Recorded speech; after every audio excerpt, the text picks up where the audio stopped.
If you like what I make and want to help out the channel, make sure you subscribe to it, turn on notifications, leave a like on the video below, and comment as well. Thanks for your support, guys.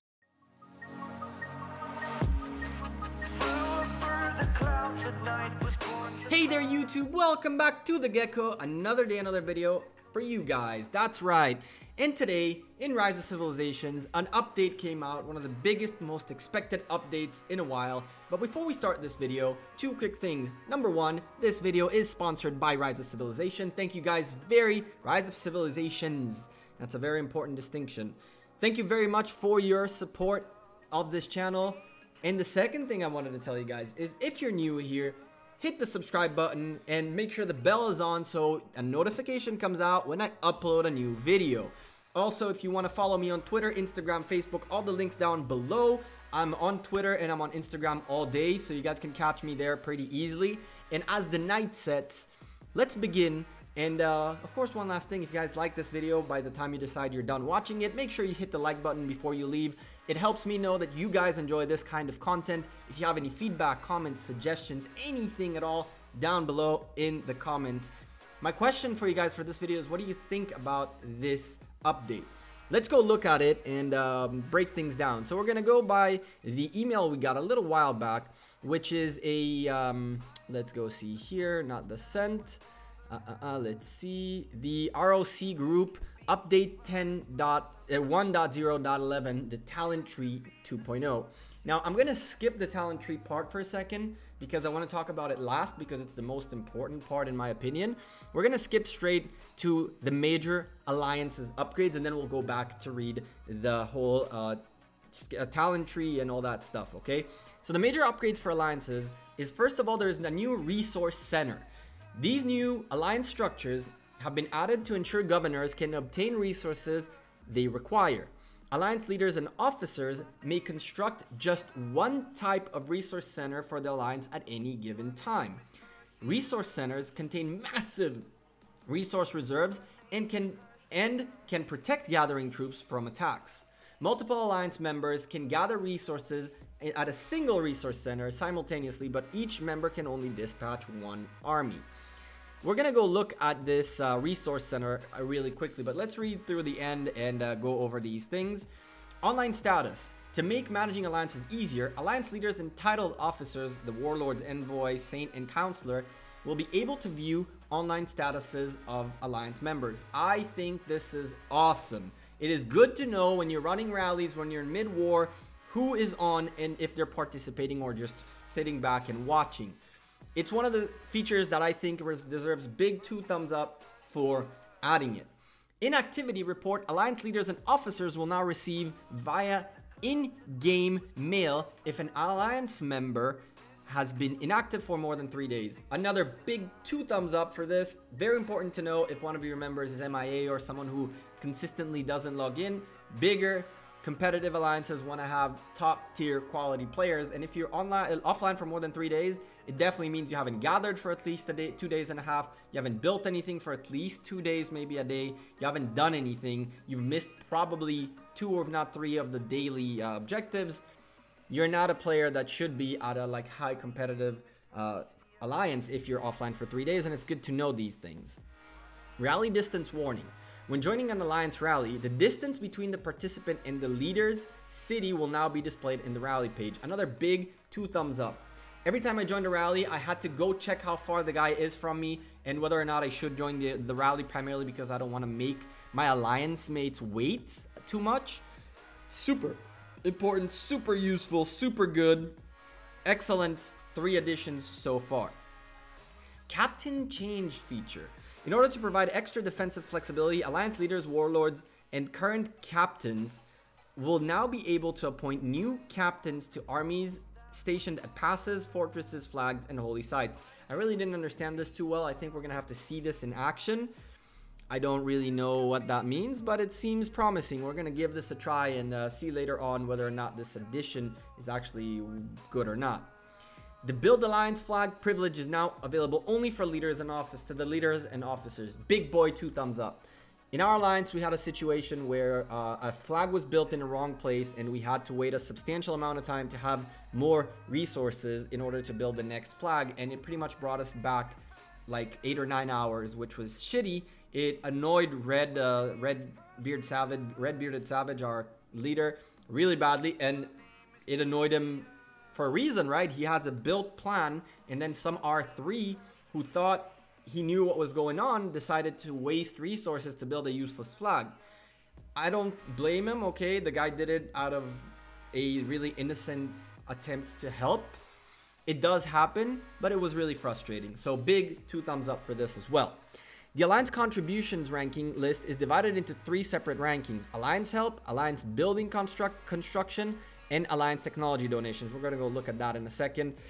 I'm not a fan, primarily because I do click help a lot of time. I do all the Alliance technology donations, but I do not build, primarily because I'm always gathering, so I really never have a spare army to help building, primarily because I'm pushing for tier 4s. So to my Alliance mates, I'm sorry guys, I just barely help to build. And I know I do my best, but I'm trying to get to tier 4s, man. Alliance tag length increased from 3 to 4. I'm not a fan of that one, okay? It is a standard thing. It is like almost an old school thing to have a 3-letter tag. It makes no sense to make it 4. You could make it 4, whatever. I'm not a fan, but okay. Let's keep reading through this for a little bit, and then we'll go look back at the resource centers, and then we'll go back again to the top for the skills tree, okay? Talent tree. I keep messing up those two, man. More exciting events: new decorative structures, vases, street lamps, street lights, fountains, I don't care about these things, honestly. Thanksgiving special: participate in an event to receive special limited time Thanksgiving themes, decorative structures. Further information on the Thanksgiving event. Another one of these events that are probably going to get a skin out that is limited time skin. I'm definitely going to get it if it costs money, because it is what it is, so I can see myself spending money in the near future. That's like a warning: hey, you're about to spend money on this game again. Improve the Karak ceremony. New elite battles have been added. 10 challenges. Every 10 challenges to spice things up. Experience and item rewards have gotten a major boost as well. I'm not a fan of this either, and I'm also a fan of this. I'm kind of like on the fence about this, because the Karak event passed in my kingdom's timeline, but it will exist in future kingdoms, right? So the idea is to always improve these things for the next generation of players, but at the same time, us old school players really get bummed out about these things. I've played another game where if you used to spend like $20 on a pack and you'd get X things, and nowadays if you play that game, you get X things plus 3 X's. So it's like when I spent 20 bucks, I only got 1/4 of what they get today. That was just as part of their game evolving and trying to help new players be able to catch up to the older ones by spending less money, trying to keep them in the game. I'm not too much of a fan of this, but as long as they keep it consistent and this doesn't come back, it happens in future kingdoms, I guess it's okay. So let's go look now at the most important part of this whole thing, which is the resource center, and why you're seeing a blue thing flashing right here. So our alliance leader, once again, big shout out to Redbeard Savage. He did something that I found really cool. First of all, he emailed everyone, was like, yo, which resource center you guys prefer? Let's make a vote. I think that's very cool. I don't think that's very straightforward. It's not something to take for granted, a leader who asks people what they want. I like that. I think that's very cool of him. You can see down below, it costs about 270,000 Alliance credits, I think they're called. And what it is it's this big building right here. And I'm in it, which is why I'm getting this and the flashing blue thing. I kind of don't like that, by the way. If I'm in a building that I don't really care for the reinforcements of it, like this one, this shouldn't be happening. But anyway, it doesn't matter. We thought primarily that these Alliance stone pits would be consumed out of our Alliance storehouse. And we were kind of bummed out about that, because it's like, come on, man. But then I found out, and pretty much this is why I waited till now to actually upload a video and all that, because I really wanted to see things done and how they work in this update. I found out that this actually has a massive reserve, like the email said. 170 million resources in their reserve. This is insane. Let me move this a little bit out of the way so you guys can see it better. So right now what you guys are seeing is the Sons of Chaos own this guy right here, and it still has 140 million left in them. 42 gatherers, including yours truly, in here, which I can't send another gathering party. But what I noticed is that there is no restriction on how many resources you can get. You're pretty much restricted by the maximum amount of troops you can send. So I don't know if these guys sent the right composition. I think that they didn't realize that they could send massive amounts. There's people here with 120, 140, 201 people in here. And you can see myself with 112,000 troops. And by the end of this, I should have 1.568 million stone. What's the time frame on this? I have honestly no clue. Let's go see if we can find the time frame on this. So I send Lancelot, who was my biggest guy, 8 hours. This guy is going to be gathering for 8 long hours. What I'm going to do probably is I'm going to call him back at some point before I go to sleep and then send him again so all night he keeps gathering there. This is by far the coolest thing I have seen for alliances. This makes this game awesome. Just completely awesome. I think this is so cool that you can get a reserve of resources specifically for your alliance mates where everyone can share. And 170 million means that you can probably end up with like 2 million apiece, plus minus, depending on the size of your alliance. So that's pretty sweet, man. I'm super pumped for this. As you guys can see, Redbeard Savage once again sent a nice little alliance marker to let us know to get our stone so we know where it is. And he mentioned that he placed it in the middle-ish of our territory, which expands quite significantly. So yeah, this was a pretty nice place. I'm about 14 minutes away from it, which wasn't that terrible. And now I am sucking in them resources as I almost beat my head out of my head, my hat out off my head. Anyway, let's go talk about the most important part, in my opinion, of this whole damn update. And that is the talent tree 2.0. In order to resolve shortcomings of existing talent tree systems, i.e. difficult to understand, no distinction between commanders, we have completely revamped the system to give more streamlined appearance and add strategic depth. We carefully designed a unique talent tree based on each commander's special traits to ensure that each commander has distinct strategic character. Has a distinct strategic characteristic, I guess? I don't know. After the update, all commander talents will be automatically reset, but each commander will still possess the same amount of talent points as prior to the update. At the same time, we will be sending all governors special rewards that will allow you to try out the existing new system. Further details regarding the will be posted on the bulletin. Now, before we start, there was a huge panic. People went crazy, like apeshit crazy, because some people got a message like I did, which was, where was it? I think it disappeared altogether. It was a message from unknown sender, which contained 300 gems. And I was like, what the hell?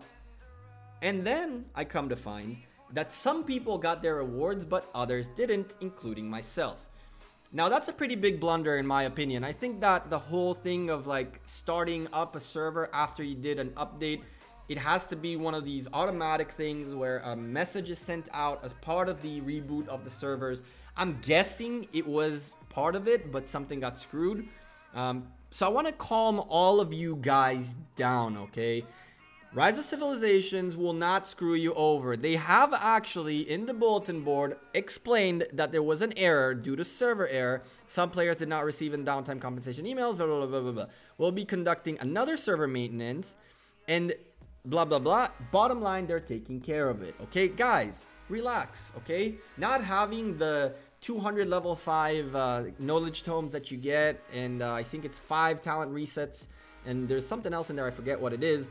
For one day, while others have it, is not that big of a deal. The other way around, while they are trying the trees and messing things up and using the restarts, you have a full day to look at that thing and say, okay, I don't have talent resets. Let me chill, let me figure it out, and let me do it the first time correctly. That's what I've been doing, okay?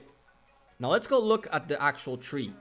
I did make the changes for Lancelot, but we're going to look at him last. What I wanted to show you is how the tree actually looks like nowadays. So the special traits that heroes have are these guys right here. So Lancelot is a cavalry utility mobility hero or commander. Frederick I is a leader siege nuke commander. We have here for Kusunoki Masashige, he's an archer garrison nuker. So what that means is that in his talent tree, he will have a archer garrison nuke tree. Now this guy also decided I want to make him a nuker rather than an archer. So you can see right here, I really spent everything on making the nuker side stronger. But you could just as easily make him a special archer hero in case you want to have like a commander, in case you want to have like stronger archer types of setups, or garrison him, whatever you choose. Pretty much each and every one of these guys has the ability to have his own unique skills, his own unique talents, and each of these trees is equal. So this archer tree and this archer tree is the same exact tree, but because each commander has his own different traits, each and every one of them can be built for a specific purpose. Now, I can give you a great example, which is Joan of Arc. She's a support gathering hero, commander, holy lord. You can see right here, she has a very, very nice set of skills with rage, restore, archer attack bonus, cavalry defense, infantry health. She's super strong in terms of her ability, her active ability, but she's also a very good gathering hero. So the question is, how do you want to set her up? Probably by the time you're at a max level, you'll be able, I'm assuming, because I haven't really looked into this into too much depth yet, I'm assuming you'll be able to grab 2 of the 3 trees completely. I'm guessing you can do that, or at least 1 full tree and the second one almost full. I'm also guessing it has to do with the type of the tree. So there are trees that have much more nodes and trees that have less nodes, depending on how strong those trees are.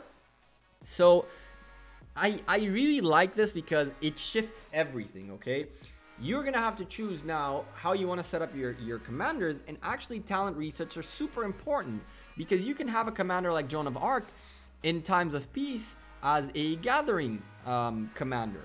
And when wartime comes up, you might want to use a talent reset to make her a more support synthesis commander and use her in your front lines. So this update gives us so much, as they mentioned, strategic depth and dynamic depth.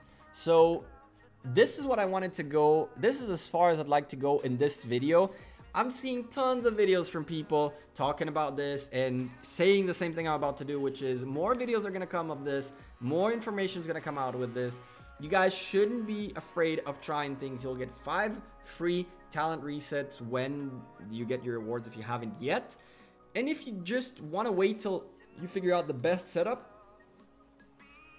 that's okay too, you know? You shouldn't be worried about it too much. You should just try it. I think that trying it and giving Rise of Civilizations feedback, which by the way, they have left you a link in the update notes to send them feedback back, okay? So give us feedback. So if you have something to say, hit that button, write them, and let them know. They actually check it. They will actually make the changes you request if it makes sense in terms of the game balance and there's lots of requests of it. Or if you have something to report to them, you have a feedback button right here. Make sure you do it. So there were 2 screw-ups overall in this update. One of them was the message thing where you didn't get the whatchamacallit, the rewards. And the other mess up, which they might have fixed by now, we're about to check it out, is that if you click the troops button, the game was crashing. But I see that you guys can now see the amounts of troops I have. It's not that big of a deal. All these tier 1s, tier 2s will slowly fade away. I've been just pushing towards the tier 4s. So you guys can see the amount of troops I have for now. Not that big of a deal. But yeah, the button is fixed. It wasn't fixed before. There was a mini update like a couple of hours ago. This is a 2 megabyte update. I guess they fixed this button. But yeah, so the button and the rewards themselves got screwed up. It happens, guys. You got to remember that in software engineering, as much as you do testing, until you actually deploy, you can't really know what happens. And that's why you guys are so important. Feedback, send them feedback, let them know, send them a report, tell them, listen, this doesn't work, that doesn't work, this doesn't work well, that guy cheated, this guy is breaking the rules, this thing didn't work out too well, I don't like this, I don't like that. Send them your feedback. It is important. If you want to complain, you should be able to also send a feedback. If you have the energy to complain, you should be also sending feedbacks. Complaining without sending feedback in for Rise of Civilizations for Lilith to actually make the changes that need to be made. Complaining just for complaining will never get you anywhere. I'm just saying. Anyway, I am the Gekko. This video is as long as it can be. I want to thank you guys very much for all your continuous support. Again, if you like my videos, make sure you hit that like button, subscribe down below, hit the bell so you get notifications when I upload a new video. If you want to talk to me, you know, just chill, send me a message. Twitter, Instagram, Facebook, down below. Make sure you follow me. Go send me a message. Say hi. I'll most likely reply. 99% I'll reply to you. Unless you're asking me for my Lord's mobile account, which will never happen. So you guys should keep stopping to... You should stop asking because it'll never happen. No account anymore. It doesn't exist. So stop asking. Anyway, I'm the Gekko. I'm out of here. Thank you guys very much again for all your continuous support. Until the next time, peace.